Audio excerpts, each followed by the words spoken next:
Mesdames et messieurs, bonjour et merci de votre fidélité à Midi 1 TV Afrique. Voici à présent les différents titres de cette page d'information.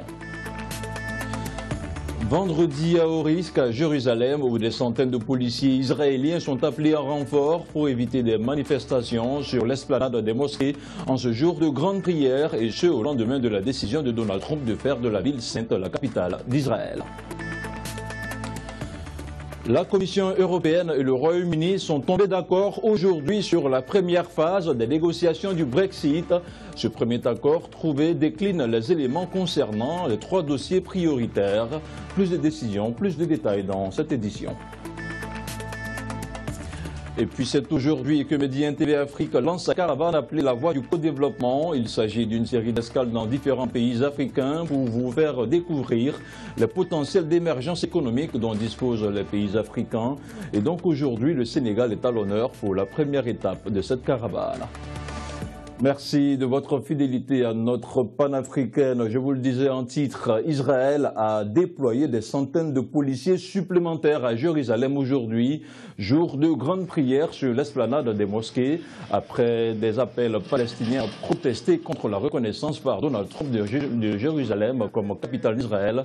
L'esplanade, 3e lieu saint de l'islam, également révéré par les Juifs sous le nom du Temple, se trouve à Jérusalem-Est, annexé et occupé par Israël. Les forces israéliennes en contrôlent tous les accès. Ces séries de manifestations font suite à la décision du président américain de reconnaître Jérusalem comme la capitale d'Israël et d'y transférer à terme l'ambassade des États-Unis.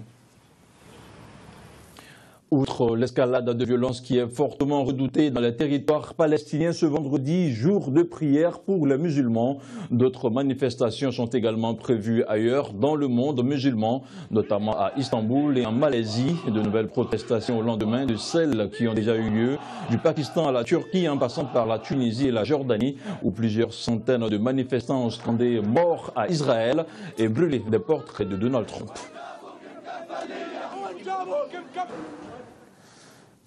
Plusieurs personnes ont manifesté hier dans la capitale marocaine Rabat. Elles se sont rassemblées devant le Parlement pour protester contre la décision de Donald Trump.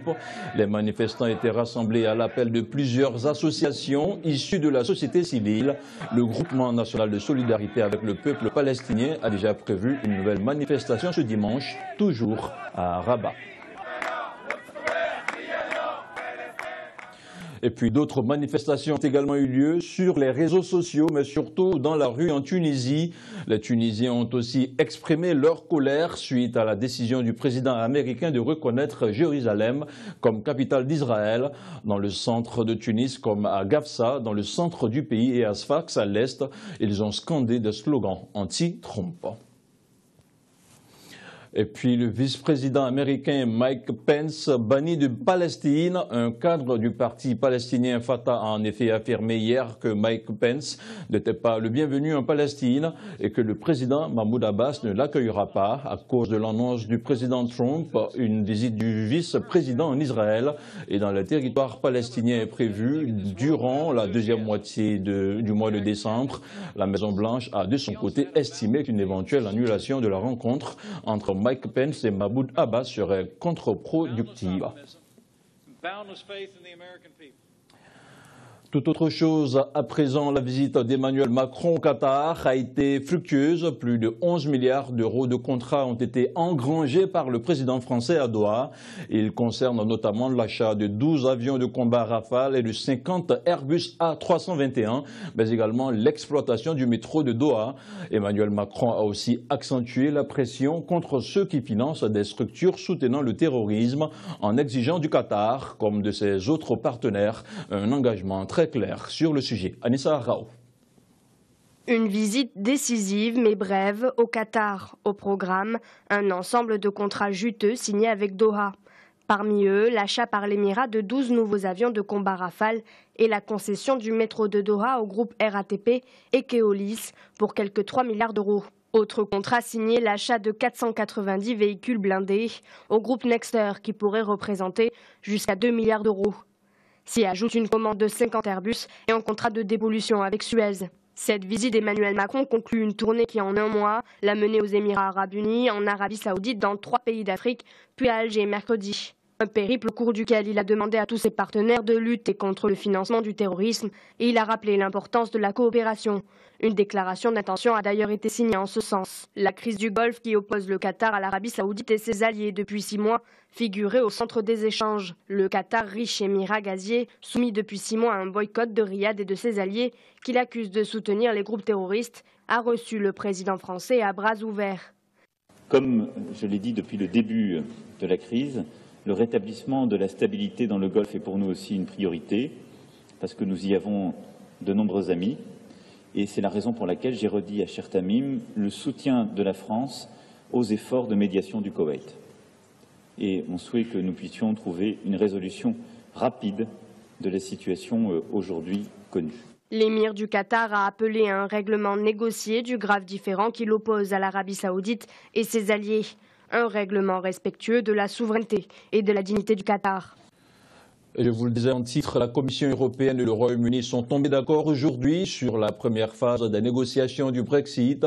Ce premier accord trouvé entre Bruxelles et Londres fait l'objet d'un rapport conjoint de 15 pages déjà publié.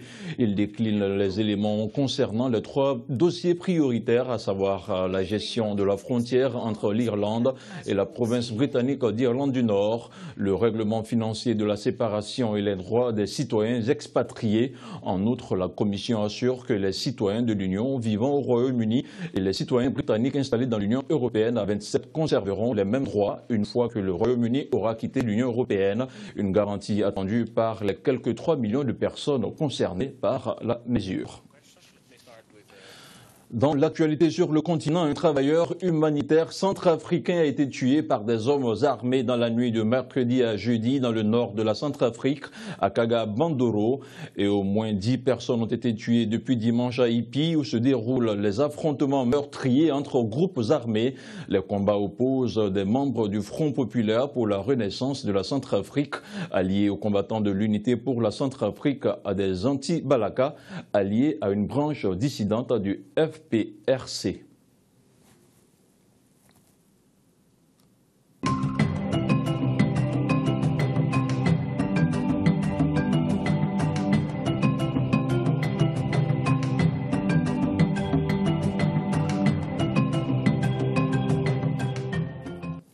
Et nous voici de plein pied dans la journée spéciale Sénégal. Vous suivez la journée du Sénégal sur Médien TV Afrique. Et dans le cadre de la caravane du co-développement, votre télévision panafricaine vous propose tout au long de cette journée de vendredi une série de reportages sur le pays de la Teranga. Et justement, l'un des projets phares du plan Sénégal émergent, c'est la construction de Diamniadio, la ville nouvelle et intelligente par excellence. Elle est située à un peu plus de 45 minutes de Dakar, 45 km de Dakar. Je vous propose de la découvrir avec ce reportage d'Alison Fernandez, Mbaïndir et Jules Pierre de Barros.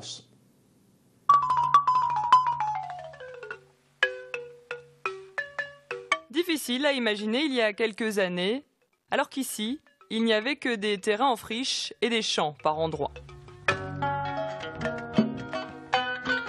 Aujourd'hui, c'est l'une des villes les plus modernes de la région qui s'apprête à sortir de terre, si ce n'est la ville moderne par excellence.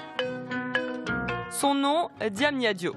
Elle est au cœur d'un projet pharaonique lancé en mai 2014 par le président Macky Sall.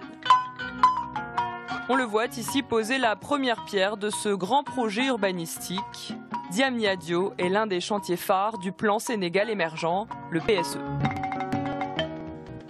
La ville est située à une trentaine de kilomètres de Dakar, au carrefour du triangle Dakar-Mbour-Thiès. Elle est la porte d'entrée et de sortie de la capitale et s'étend sur près de 2000 hectares. Diamniadio n'était encore qu'un gros village il y a 7 ou 8 ans. Derrière l'idée d'en faire une ville du futur, la volonté de désengorger Dakar, qui regroupe 25% de la population nationale sur une superficie de moins de 0,3% du territoire. Nous le savons, mes chers compatriotes, de par sa configuration géographique et de la spéculation foncière effrénée, Dakar et ses environs immédiats étouffent. Le coût du loyer y est devenu insupportable, non seulement pour les couches sociales à revenus modestes, mais également pour les classes moyennes. Diamniadio, future terre promise qui ambitionne de corriger ce déséquilibre. Et toujours dans le cadre de cette journée spéciale consacrée au Sénégal, le volet énergétique reste un facteur déterminant pour le développement. Le Sénégal a connu une crise dans ce domaine en raison de la sous-capacité structurelle de la production et de la demande exponentielle. Alisson Fernandez, Bayendir et Souleymane Diouf se sont rendus à la centrale de Malicounda, inaugurée l'année dernière. Elle est aussi la matérialisation du plan Sénégal émergent. Regardez. Malicounda n'est pas la seule centrale solaire à avoir vu le jour dans le pays ces dernières années. Dans le cadre du plan Sénégal émergent, le gouvernement a fait le choix de développer le mix énergétique. L'objectif est pluriel, doubler la capacité énergétique du pays en passant de 573 MW en 2011 à 1264 MW en 2019. Et puis, autre ambition, porter à 20% la part des énergies renouvelables en 2017. Un objectif atteint, puis à 30% d'ici 2030. C'est dans cette optique qu'a été lancée en octobre 2016, un peu avant celle de Malicounda, la centrale Sénergie 2, la plus grande centrale solaire d'Afrique de l'Ouest. Elle se trouve à Bokol dans le nord, à 5 km de la frontière mauritanienne, et permet de fournir de l'électricité à 160 000 personnes. Elle permet aussi à l'État sénégalais de faire une économie de 3 milliards de francs CFA par an, soit un peu plus de 50 millions de dirhams. Et le Sénégal ne s'est pas arrêté là. Une troisième centrale a vu le jour en moins d'un an à Meouane, cette fois dans la région de Thiès. Elle a été inaugurée en juin dernier.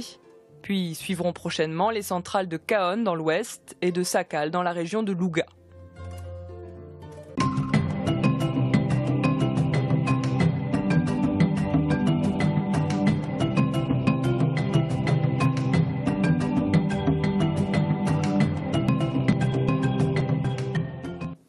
Après cette page spéciale consacrée au Sénégal, retour à l'actualité sur le continent en Côte d'Ivoire. Depuis le début du mois, les prix du carburant se sont envolés avec une hausse de 15 francs CFA.